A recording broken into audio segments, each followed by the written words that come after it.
This question is from Graham, who says, our complex is cited as a gated community. Does this imply the complex is only accessible via the controlled gate, which is key opening? Can it also be construed to permit the gate to be fully open between, say, 9 a.m. until 4 p.m. each day with body corporate and residential consent?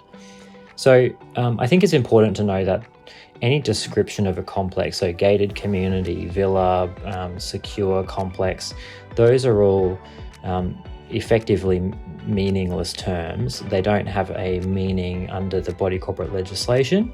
So they're just used by developers and building managers and residents to describe the general style of the building or the body corporate complex. So a gated community to me would make me think about a housing, a villa or townhouse style complex, usually with some gardens and grounds. And the gated element would generally be a vehicle gate on the entrance and exit, so that if you're in a car, you need to have a remote control, or there might be a call pad to dial a unit to them, have them let you in if there's visitor parking inside. So that's what a gated community would typically evoke. That said, it doesn't necessarily mean that the complex needs to stay gated. It certainly would not impart any rules around how often the gate is open or closed, or whether it needs to be locked or unlocked, or whether there might also be pedestrian access ways that are either not gated at all, or may just be like a pool style gate that anybody can open, so not really with security.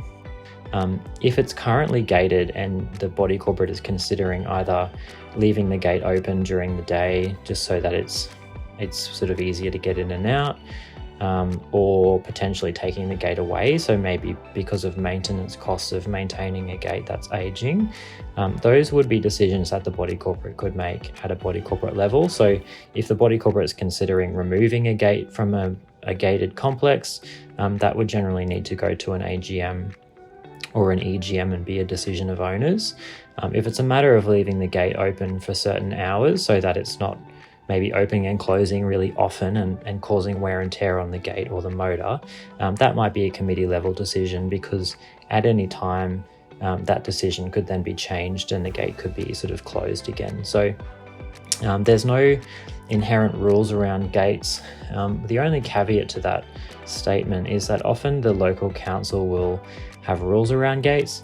Generally, councils will prevent buildings from adding new gates if there's not an existing gate for traffic flow reasons. So if you think about a complex on a fairly busy road, often those may have no gate at all, and cars can drive off the road straight into the driveway.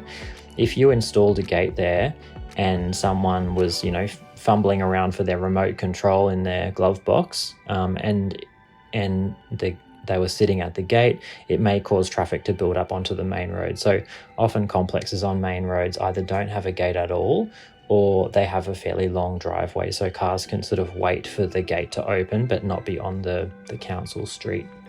So that's something to consider if the body corporate's looking at changing the way the gate works, particularly if they're making the gate more secure or adding a gate where there is not a current gate. Otherwise, it's just up to the body corporate to self-govern.